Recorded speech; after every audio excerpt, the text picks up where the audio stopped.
Assalamualaikum warahmatullahi wabarakatuh.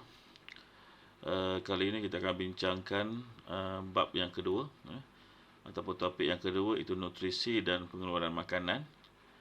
Jadi buat permulaan kita akan bincangkan subtopik 2.1, iaitu menilai kepentingan amalan pengambilan nutrisi yang baik. Okey, jadi yang pertama kita tengok dahulu nilai kalori kelas makanan yang berbeza.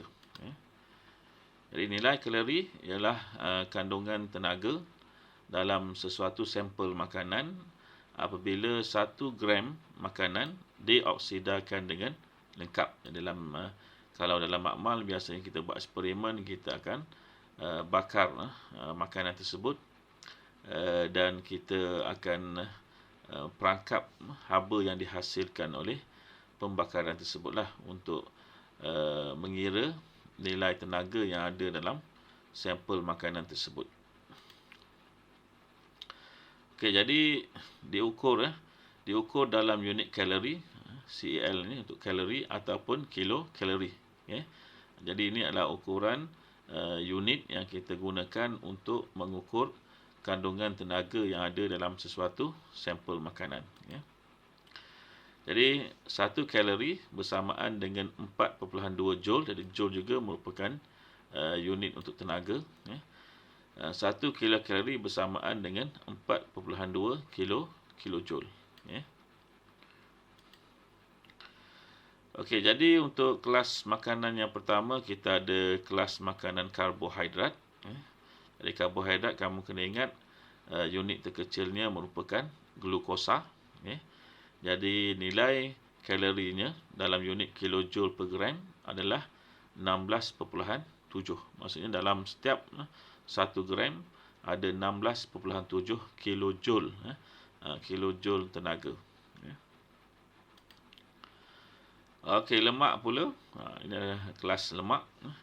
Lemak ini unit terkecilnya adalah gliserol dan asid lemak, di mana nilai kalori untuk 1 gram lemak adalah 37.6 kilojoule. Kalau kita tengok di sini lebih kurang 2 kali ganda lah, lebih tinggi daripada karbohidrat. Okay, dan yang terakhir untuk kelas makanan protein, di mana unit terkecilnya adalah asid amino. Nilainya untuk 1 gram adalah 16.7 kilojoule. Maksudnya di sini nilai tenaga yang ada dalam 1 gram protein adalah sama dengan nilai tenaga yang ada dalam 1 gram karbohidrat. Walau bagaimanapun ada juga pendapat saintis dan ada dalam rujukan-rujukan tertentu mengatakan nilai tenaga protein ni lebih tinggi sedikit berbanding daripada karbohidrat. Walau bagaimanapun kita kena ingatlah, dalam badan kita bila kita makan sesuatu, sistem badan kita akan menggunakan karbohidrat ini dulu sebagai sumber tenaga kita. Jadi bila habis karbohidrat, barulah badan kita akan pecahkan lemak. Lemak ini merupakan simpanan makanan kita lah. Contohnya bila kita berpuasa, kita tak cukup karbohidrat sebab kita berpuasa pada siang hari, maka badan kita akan memecahkan lemak untuk menghasilkan tenaga lah. Lemak ini akan dipecahkan menjadi glukosa juga. Sebab glukosa lah yang digunakan dalam respirasi kita, respirasi sel. Jadi bila habis lemak, barulah badan kita akan menggunakan protein sebagai sumber tenaga dia. Kalau habis protein, matilah kamu.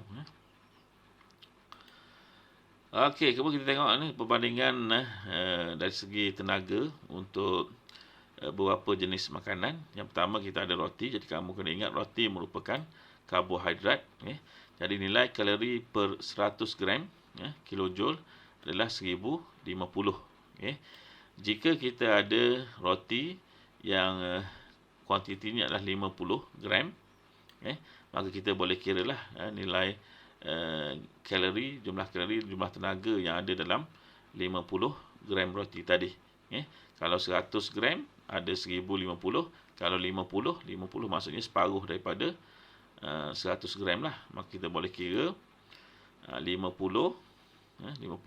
per dengan 100 darabkan dengan 1050, kita akan dapat 525.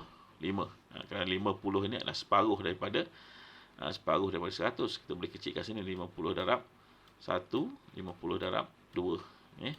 Maksudnya kita akan bahagikan 1050 dengan 2, kita akan dapat nilai 525.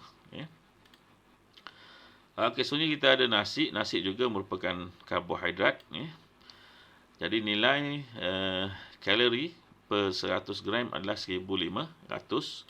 Jadi kalau kita ada 200 gram nasi, 200 gram ni adalah 2 kali 100. Jadi kita boleh kira formula dia 200 per dengan 100 darabkan dengan 1500, kita dapat 3000. Maksudnya inilah 100 darab 1, 100 darab 2. 2 darab 1500, kita dapat 3000. Biasanya untuk ayam, jadi ayam ni, kalau kita ambil dari keseluruhan, ayam ni terdiri daripada, yang pertamanya protein, ada daging, kemudian ada lemak dia. Jadi untuk nilai kalori dinyatakan di sini, nilai kalori per 100 gram adalah 800 kilojoule. Kalau kita ada 50 gram ayam, berapa jumlah kalorinya, maka kita boleh kira lah. Kalau 50 separuh daripada 100, jadi 50 per 100, kita akan dapat 1 per 2. Darabkan dengan 800, kita akan dapat 400 kilojoule. Okey, untuk susu pula secara majoritinya merupakan protein, ada juga lemak, ada juga karbohidrat sebab dia ada gula, laktosa. Jadi untuk 100 gram dia ada 1400 kilojoule. Jadi kalau kita ada 500 gram, 500 dengan 100 maksudnya 5 kali ganda lah. Jadi 500 bahagi 100 darab 1400, 1 ni 5 darab 1400, kita akan dapat 7000 kilojoule. Okay, sekarang tengok dulu faktor yang mempengaruhi keperluan kalori. Yang pertama adalah dari segi jantina, lelaki atau perempuan. Di mana lelaki biasanya memerlukan lebih tenaga kerana secara umumnya lelaki mempunyai saiz badan yang lebih besar dan lelaki lebih aktif. Ini secara umumnya. Okey, seterusnya faktor umur. Di mana kanak-kanak dan remaja memerlukan lebih tenaga kerana pada kanak-kanak mereka giat bertumbuh, dan remaja juga masih lagi pada peringkat pertumbuhan, belum lagi dewasa. Biasanya bila mencapai dewasa ni, pertumbuhan kita akan berhentilah. Cuma yang ada untuk menggantikan sel-sel yang mati, menghasilkan sel-sel yang rosak dan sebagainya. Itu pertumbuhan yang berlaku. Tapi pertumbuhan yang paling pesat berlaku adalah pada peringkat kanak-kanak lah. Kemudian peringkat remaja pun masih lagi berlaku pertumbuhan. Jadi pada peringkat kanak-kanak dan remaja, dikatakan yang pertama ini disebabkan oleh kerana pertumbuhan yang berlaku, dan yang kedua kadar metabolisme lebih tinggi, dan biasanya kanak-kanak dan remaja lebih aktif berbanding dengan orang dewasa dan orang tua lah. Okey, seterusnya saiz badan. Orang yang bersaiz besar memerlukan lebih tenaga kerana kadar metabolisme mereka lebih tinggi. Satu lagi sebenarnya dari segi beban lah. Contohnya orang gemuk dan orang kurus nak naik tangga. Oleh kerana orang yang gemuk ini dia punya berat badan lebih besar, maka dia perlukan lebih banyak tenaga untuk menggerakkan badannya melawan tarikan graviti bila naik tangga lah. Jadi itu juga menyebabkan keperluan kalori adalah berbeza lah dari segi orang yang kurus dengan orang yang gemuk. Okey, kemudian aktiviti fizikal. Pekerja yang lebih aktif memerlukan lebih tenaga. Contohnya orang kerja buruh, yang menggunakan tenaga fizikal untuk mengangkut barang, mengangkat barang, mengikat bata dan sebagainya. Dan kita bandingkan dengan orang kerja di pejabat. Orang yang kerja pejabat duduk depan komputer, type dalam aircon dan sebagainya. Maka itu berbezalah. Jadi orang yang kerja buruh memerlukan lebih banyak keperluan kalori berbanding dengan orang yang kerja sebagai kerani di pejabat dan sebagainya.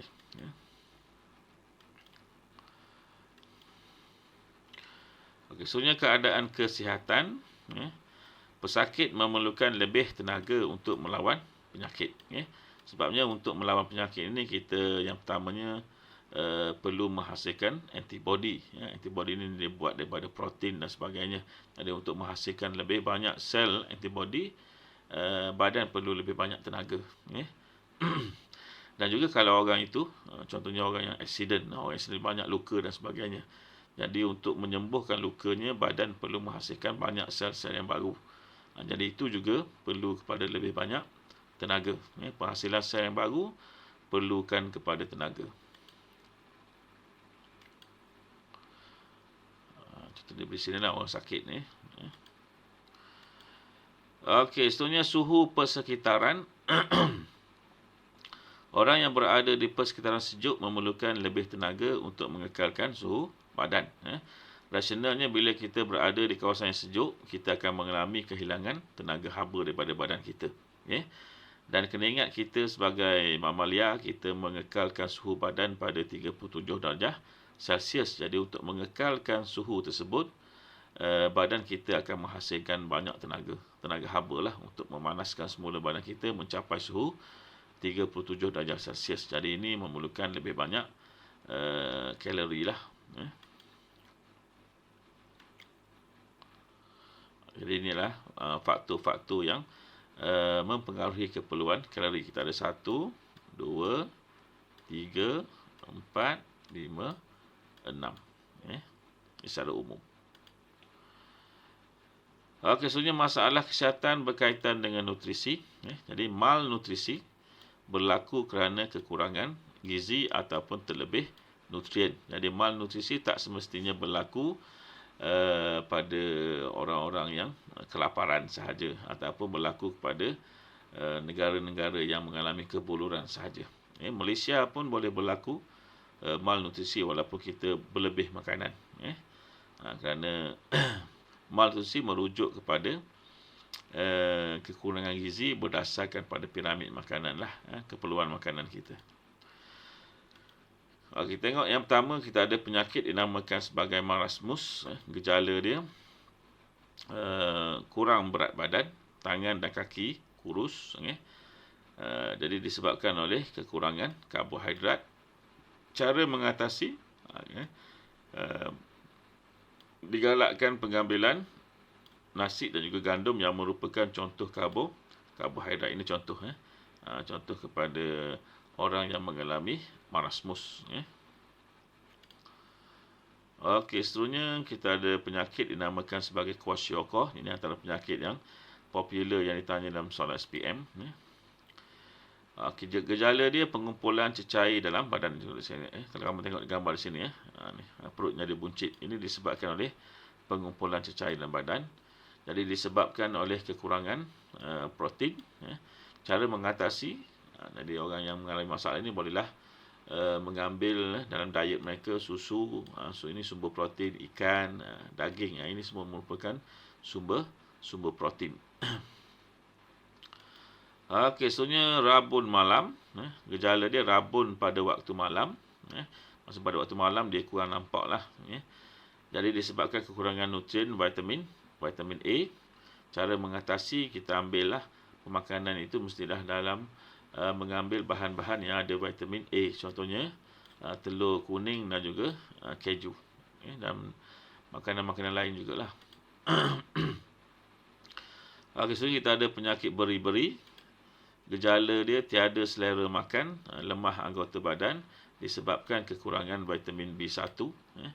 Jadi sumber untuk B1, maka orang yang mengalami masalah ini digalakkan makan telur, kacang, hati dan mana-mana makanan lain yang ada sumber vitamin B1. Kemudian penyakit pellagra, gejala dia cirit-birit, hilang ingatan dan juga hilang berat badan disebabkan kekurangan vitamin B3. Okay.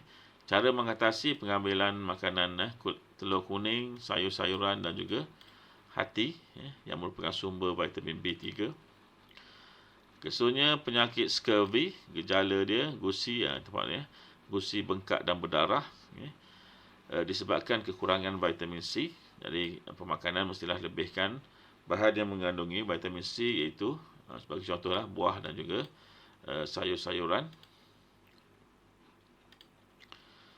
Kesunya penyakit ricket, gejala dia tulang lembut dan berkaki pengkau. Ini kaki dia melengkung keluar begini, bawah-bawah ni. Jadi disebabkan kekurangan vitamin D, kemudian kekurangan kalsium dan juga fosforus yang penting untuk pembentukan tulang. Jadi cara mengatasi pendedahan kepada cahaya matahari untuk menghasilkan vitamin D. Okey, so kita tengok pula penyakit yang disebabkan oleh tabiat makan yang tidak sihat. Okey, yang pertama, terlebih makan akan menyebabkan, yang pertama masalah inilah obesity. Obesity maksudnya badan kita terlebih berat badan. Okey, seseorang yang mempunyai 20% lebih berat berbanding berat badan normal. Okey. Yang ini yang ada kamu belajar di sekolah untuk segak dan juga PAJSK untuk berat badan kamu yang normal atau tak normal. Kalau lebih daripada 20%, maka dikira sebagai obesity lah, obese. Mana contoh diberikan sini. Dan kesan dia, risiko tinggi mendapat penyakit diabetes. Diabetes ni merujuk kepada kelebihan pengambilan gula. Kemudian darah tinggi dan juga sakit jantung. Cara mengatasi, yang pertama, kurangkan pengambilan lemak dan juga karbohidrat. Yang kedua, tambahkan pengambilan buah dan sayur-sayuran. Dan lakukan senaman untuk membakar lemak berlebihan, karbohidrat berlebihan tadi, supaya tak bertukar menjadi lemak yang disimpan dalam badan kita.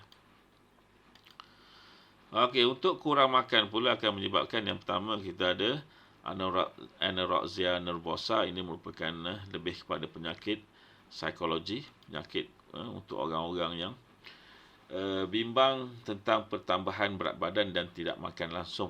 Ini dulu juga dikenali sebagai penyakit model lah. Orang jadi model ni sekarang ini adalah orang yang kurus kering lah.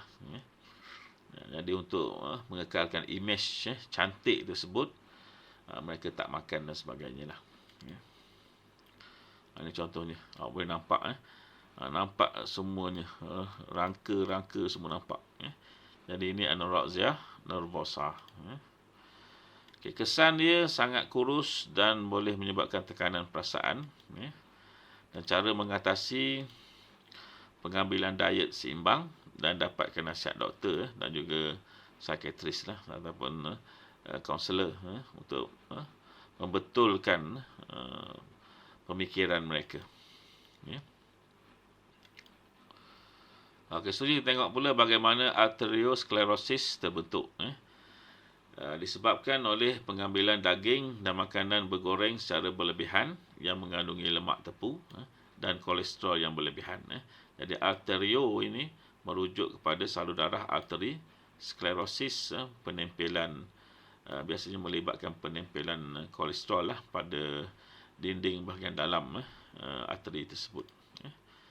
Jadi peringkat yang pertama kita tengok, ini adalah ditunjukkan pada kita salur darah.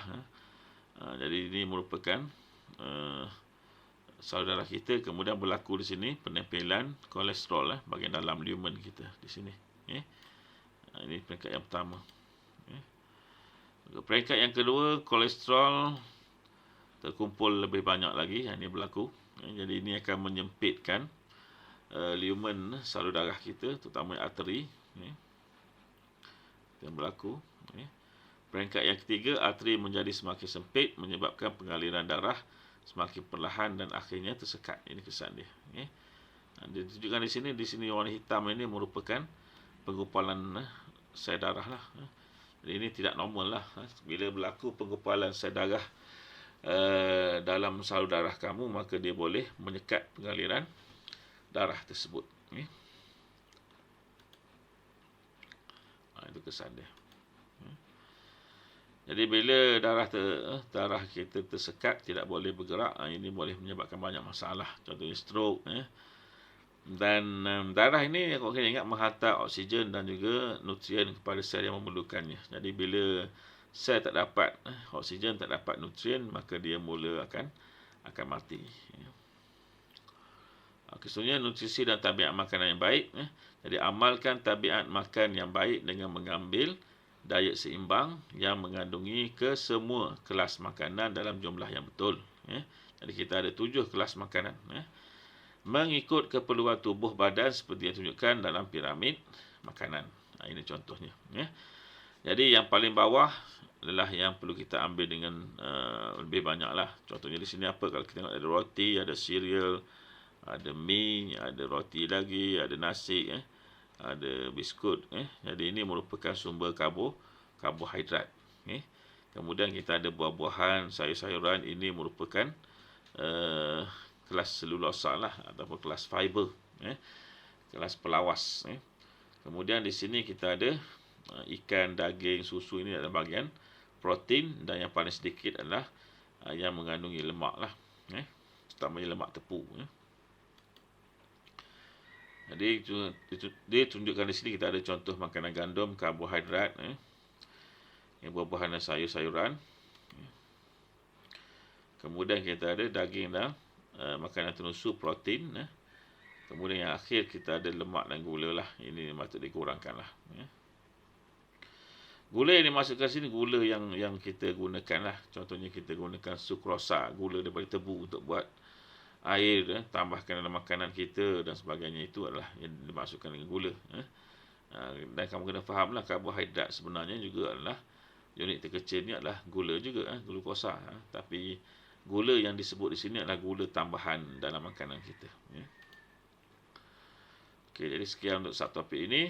Assalamualaikum warahmatullahi wabarakatuh.